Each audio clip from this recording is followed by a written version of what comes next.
আসসালামু আলাইকুম। আমরা আজকে আলোচনা করব এখানে চতুর্থ শ্রেণীর বিজ্ঞানের ২ নম্বর অধ্যায়। ওকে? তো আমরা এখানে যে গ্যাপগুলো পাবো সেই গ্যাপগুলো ইনশাআল্লাহ সব A to Z পূরণ করে দেব। তো যারা ভিডিওগুলো রেগুলার দেখতেছেন তাদের প্রতি একটা রিকোয়েস্ট থাকবে যে চ্যানেলটিতে সাবস্ক্রাইব করে পাশে থাকবেন যাতে করে সবার আগে আপনারা ভিডিওগুলো পেয়ে যান। স্বাস্থ্য সুরক্ষা দেখুন, স্বাস্থ্য সুরক্ষা সবার জন্য খুব বেশি ইম্পর্টেন্ট কারণ আমাদের স্বাস্থ্য সুরক্ষা থাকলেই আমরা সুস্থ থাকতে পারবো। ওকে? আচ্ছা। বিশ্ব স্বাস্থ্য সংস্থা অনুযায়ী সুস্বাস্থ্য বলতে শুধু অসুখ না না থাকা বোঝায় না এখানে, বুঝছেন? বরং একই সঙ্গে শরীর, মন, সামাজিক দিক থেকে ভালো থাকাকে বোঝায় এখানে। বিশ্ব স্বাস্থ্য সংস্থা হচ্ছে হু, WHO, okay? World health organisation. এটা বড় ক্লাসে পড়বেন আর কি। যা কিছু আমাদের শারীরিক, মানসিক বা সামাজিকভাবে সমস্যায় ফেলে এবং স্বাভাবিক জীবনযাপনে বিঘ্ন ঘটায় তাই হচ্ছে রোগ। মানে আপনার জীবনের যা কিছু আপনার জীবনে বিঘ্ন ঘটাবে সেটাকে আপনারা রোগ বলছে এখানে। ঠিক আছে ব্যাপারটা? ধরেন আপনি গ্রামে আপনার কারোর সাথে ঝামেলা হয়েছে। এটা একটা এক ধরনের রোগ আরকি। ঠিক আছে? এটা আপনার রাগের রোগ। আমরা যাতে রোগে না ভুগি এবং সুস্বাস্থ্য বজায় রাখতে পারি সেজন্য কিছু নিয়ম মেনে চলা উচিত। এই অধ্যায়ে আমরা শারীরিক স্বাস্থ্য নিয়ে আলোচনা করব আরকি। যাই হোক আমরা বিভিন্ন ধরনের রোগ আরকি দেখব।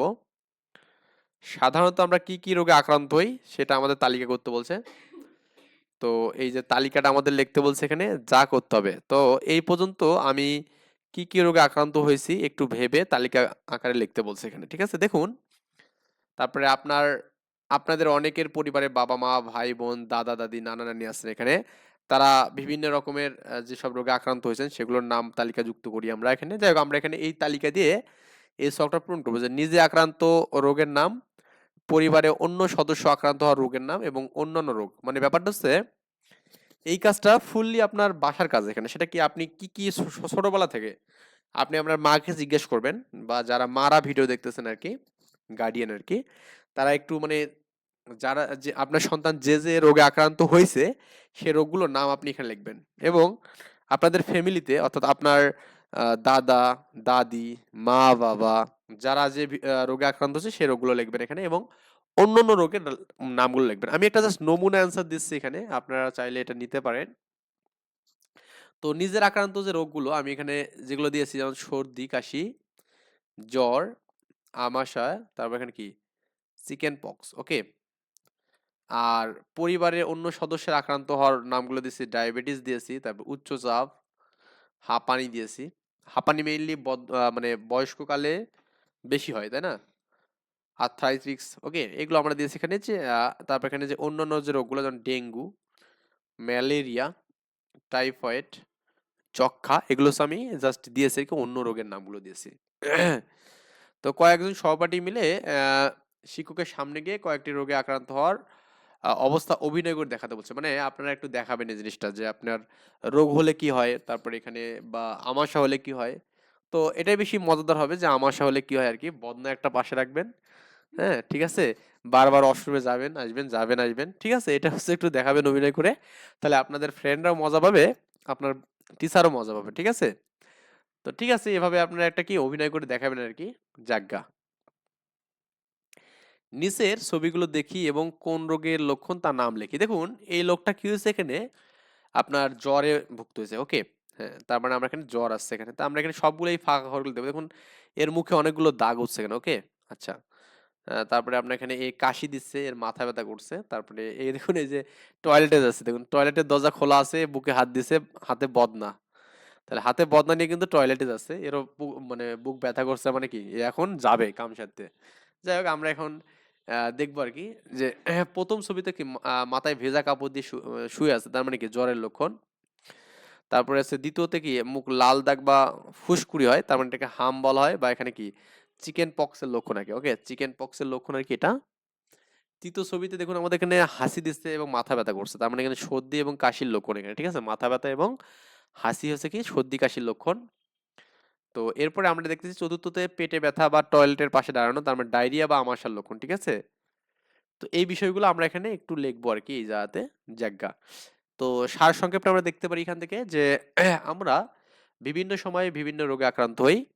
সেগুলো হলো সর্দি কাশি, বসন্ত, চোখ ওঠা, রাতকানা, ডায়রিয়া, হৃদরোগ, ডায়াবেটিস। ওকে, যে কোনো রোগে আমাদের কষ্ট দেয়, কিন্তু যা সব রোগে আসলে কষ্ট দেয় এমন না যে আপনার জ্বর হলে আপনাকে কম কষ্ট দেবে বা ডায়াবেটিস হলে বেশি এরকম কোনো কিছু নেই আর কি। সব রোগ হলেই আমাদের একটা পেইন অনুভূত হয়, এখানে মাথায় টেনশন কাজ করে, ঘুম ভালো হয় না, ঠিক আছে? তো এই জন্য রোগমুক্ত থাকাটা আমাদের কি অত্যন্ত গুরুত্বপূর্ণ। রোগের শ্রেণীকরণ দেখুন, আমরা যে কোনো সময় রোগে আক্রান্ত হতে পারি, এটা যে কোনো সময় আপনি হতে পারেন, বিভিন্ন কারণে রোগ হতে পারে। কোনো কোনো রোগ একজন থেকে আরেকজনের কাছে যায়, যেমন আমরা সোয়াসের রোগ যেগুলো বলি এখানে, ওকে, বা সংক্রামক রোগ বলি এটাকে। সাধারণত অণুজীবের দ্বারা রোগ সৃষ্টি হয়। তো ও রোগ কিভাবে সৃষ্টি হয়? অণুজীবের দ্বারা। একটু হেডলাইন আন্ডারলাইন করে নেবেন এখানে। আবার কোনো অঙ্গের গঠন বা কাজ করার ক্ষমতা নষ্ট হয়ে গেলে আমরা রোগে আক্রান্ত হই এখানে, ওকে। তো রোগের কারণের উপর ভিত্তি করে রোগকে নানাভাবে ভাগ করা যায়। যে রোগ কত প্রকার বলছে এখানে দেখুন, সহপাঠীর সাথে আলোচনা করলাম, এখানে ছকটা পূরণ আমরা করব যে একজন থেকে অন্যজনের হয় এমন রোগগুলোর নাম লিখতে বলছে। এটাকে সোয়াস রোগ বলে, আমরা গ্রামের ভাষায় বলি, বা এখানে সংক্রামক রোগ বলি এটাকে, ঠিক আছে? আর কিছু রোগ আছে যেমন একজনের কাছ থেকে অন্যজনের হয় না, এখানে সেগুলোর নাম লিখতে বলছে এখানে। আমরা জানি জ্বর আসলে কিন্তু আরেকজনের হওয়ার সম্ভাবনা নেই আর কি। তাহলে জ্বর হচ্ছে শ্বাস রোগ না, আমরা এখানে এই গ্যাপটা পূরণ করে দেবো এখানে।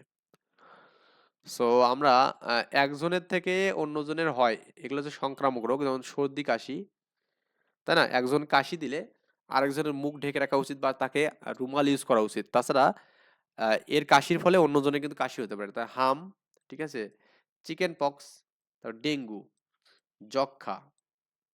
যদিও যক্ষ্মা রোগের মানে ক্ষেত্রে কিছু অ্যান্টিবায়োটিক আবিষ্কৃত হয়েছে আর কি।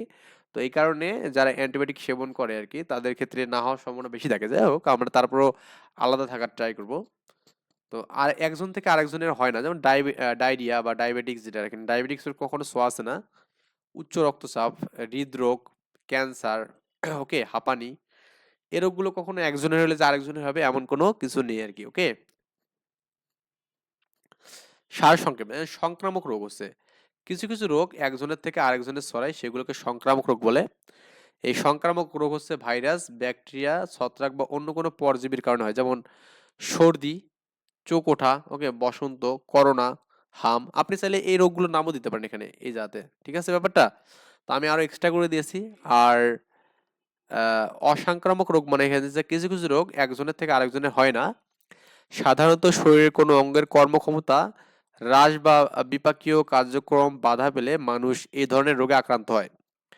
এদেরকে অসংক্রামক রোগ বলে এখানে, যেমন হৃদরোগ, রাতকানা, ওকে, আলঝেমাই আলঝেইমার, ওকে, আলঝেইমার, ওকে, ডায়াবেটিক্স, ক্যান্সার, মানসিক রোগ। মানসিক রোগ আসলে কখনো অন্য যায় না এখানে।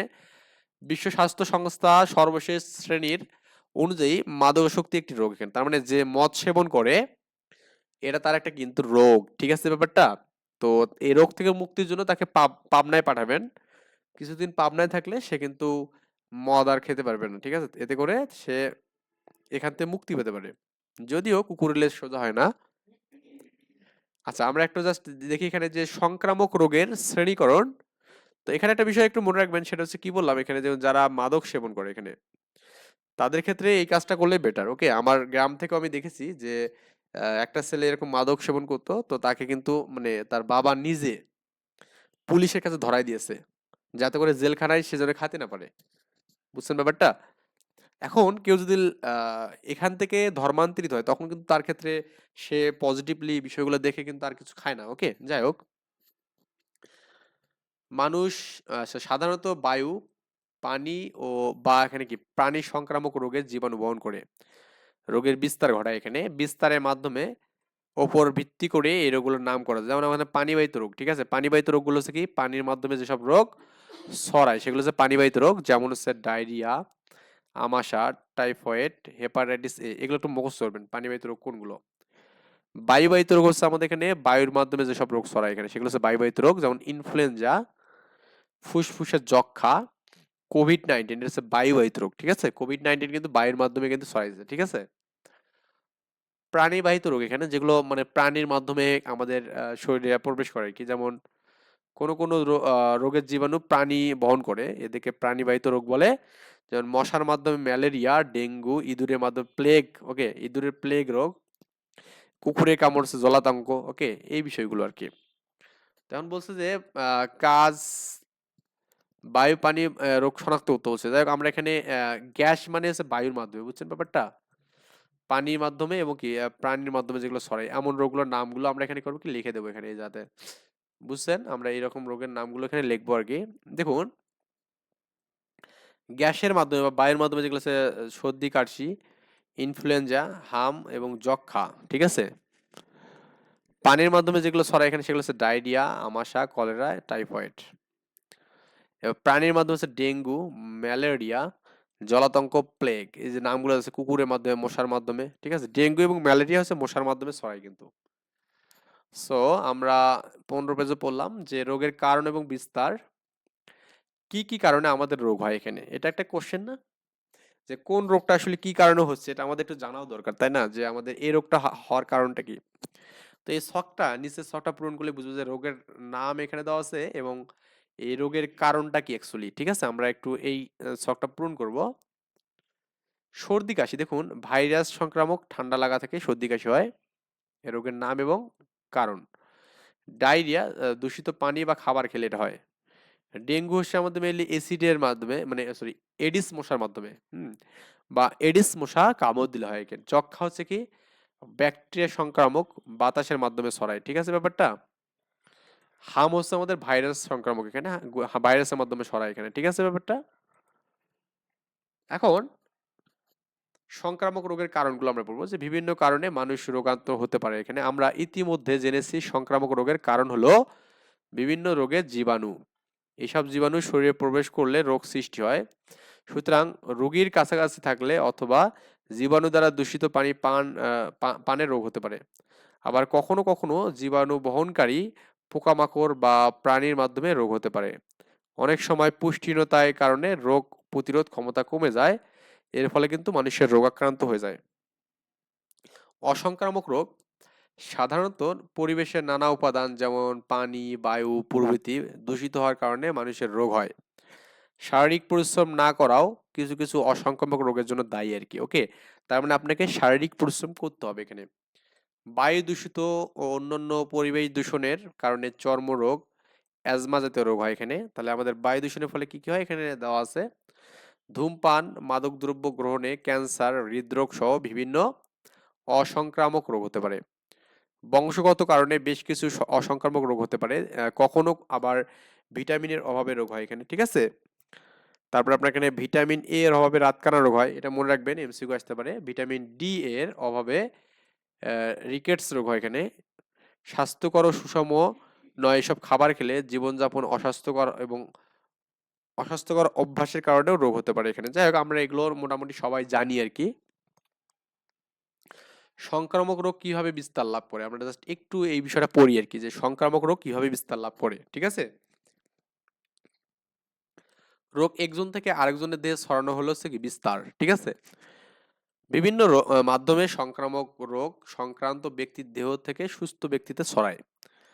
সাধারণত বিভিন্ন মাধ্যমে রোগের জীবাণু বিস্তার লাভ করে, যেমন জীবাণু দ্বারা দূষিত পানি পান বা ব্যবহার করলে পানিবাহিত রোগ হয়। রোগাক্রান্ত ব্যক্তির হাসি বা কাশি, কথা বলার সময় বায়ুবাহিত রোগের জীবাণু বাতাসে ছড়িয়ে পড়ে, এভাবে কিন্তু সুস্থ মানুষের দেহে প্রবেশ করে, ওকে।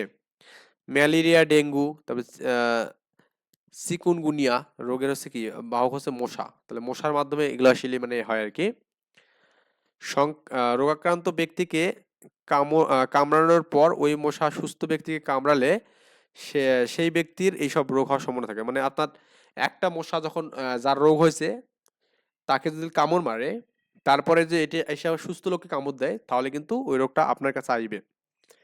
এভাবে মশার মাধ্যমে অনেক রোগ জীবাণু এলাকায় ছড়িয়ে পড়ে এখানে। কুকুরের কামড়ালে জলাতঙ্ক, ইঁদুরের কামড়ালে কি প্লেগ রোগ, অর্থাৎ মশা, ইঁদুর, কুকুর আরো কিছু প্রাণীর মাধ্যমে রোগ জীবাণু বিস্তার করে এখানে। দেখুন এই যে এডিস মশা আমাদের এখানে এখানে এই রোগাক্রান্ত ব্যক্তিকে কামড় মারছে, ঠিক আছে। এখান থেকে সে উঠতে উঠতে গিয়ে একজন সুস্থ মানুষের দেহে গিয়ে কামড় মারছে, তার মানে এখানে কিন্তু তার রোগটা হওয়ার সম্ভাবনা আছে এখানে, ঠিক আছে। কোনো কোনো সময় রোগীর স্পর্শে বা সংস্পর্শে এলে ওই রোগের জীবাণু সরাসরি আরেকজনের সুস্থ দেহে ছড়িয়ে পড়তে পারে, যেমন চর্মরোগ। ঠিক আছে, চর্মরোগ কিন্তু এইভাবে ছড়ায় আর কি। এছাড়াও রক্তের মাধ্যমেও বিভিন্ন সংক্রামক রোগ বিস্তার লাভ করতে পারে। রোগের লক্ষণগুলো আমরা যদি দেখি এখানে, যে রোগের লক্ষণগুলো কি কি হতে পারে। প্রতিটি রোগের আলাদা আলাদা লক্ষণ রয়েছে। কোনো রোগে আক্রান্ত হলে আমাদের শরীর ও আচরণে যে পরিবর্তন হয় তা ওই সব রোগের লক্ষণ এখানে। মানে আপনি মানে রোগে আক্রান্ত হলে আপনার শরীরের মধ্যে যে মানে বিষয়গুলো দেখতে পাবেন আর কি, বুঝতে পারবেন, মানে দেখে বোঝা যাবে যে আসলে আমরা ওই রোগটা হয়েছে আর কি, সেগুলো কিন্তু স্পষ্টভাবে আপনি বুঝতে পারবেন এখানে। ঠিক আছে, এইসব লক্ষণ দেখেও আপনি রোগটাকে চিনে থাকেন। যাই হোক, আমরা এখানে বিভিন্ন রোগের সাধারণ লক্ষণগুলো কি কি আমরা এখানে জাস্ট দেখি। যদি এখানে রোগের নাম এবং লক্ষণগুলো আমরা দেখবো, সবার সাথে আমরা এটা করবেন এখানে দলে ভাগ করে কি কি আছে আর কি। দায়ক আমরা যদি একটু দেখি যে রোগের নাম আর কি, জ্বর, যেমন শরীর গরম হয়, মাথা ব্যথা করে এবং শরীর দুর্বল লাগে এখানে। ঠিক আছে, সর্দি কাশির সময় আপনি এখানে অবশ্যই এটা লিখবেন, এখানে যেখানে এগুলা লিখলাম এখানে লিখবেন হাসি, তা নাক দিয়ে পানি পড়া এবং কাশি হয় এখানে। ঠিক আছে, ডায়রিয়া হলে ঘন ঘন পাতলা পায়খানা হয়, পেট ব্যথা এবং কি দুর্বলতা লাগে।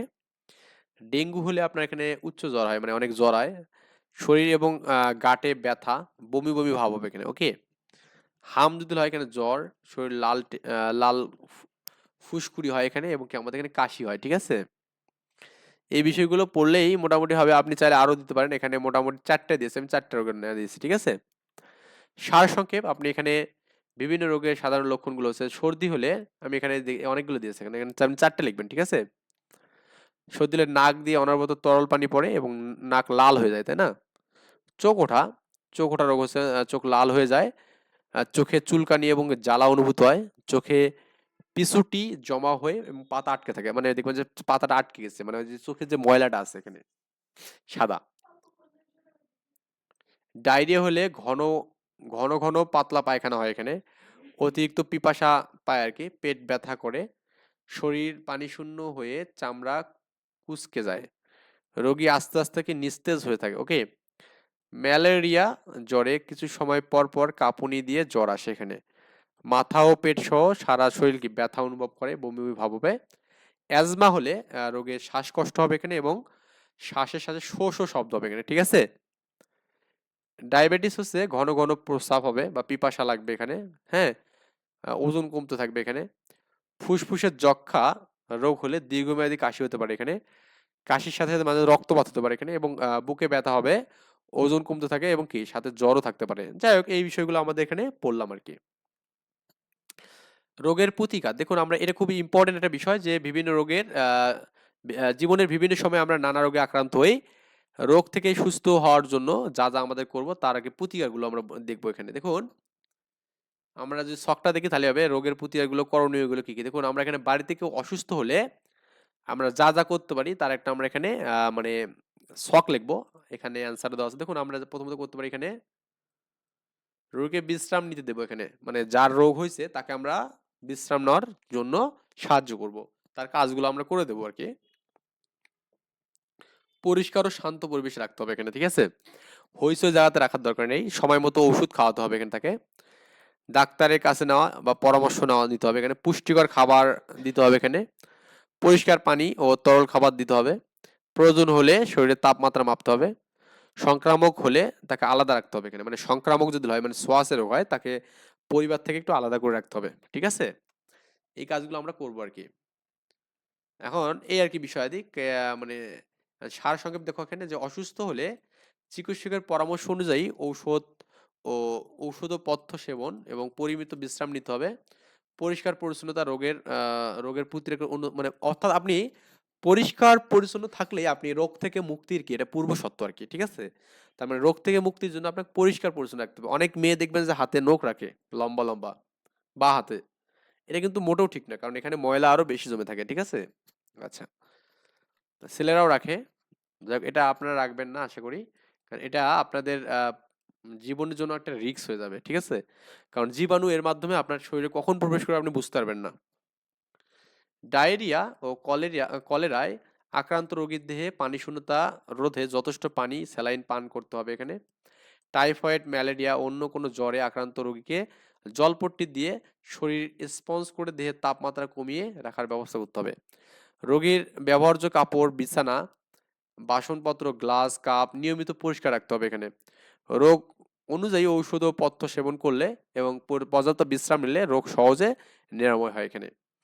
এসব কাজ করার পরও রোগী অবস্থা উন্নতি না হলে অবশ্যই বিশেষজ্ঞ চিকিৎসকের পরামর্শ নিয়ে কাজ করতে হবে এখানে, ঠিক আছে? তো আমরা আজকে এই পর্যন্ত দেবো যে 20 থেকে আমরা নেক্সট দিন পড়বো ইনশাল্লাহ। তো এই পর্যন্ত ভালো থাকবেন, সুস্থ থাকবেন। আল্লাহ হাফেজ। আসসালামু আলাইকুম রহমতুল্লাহ।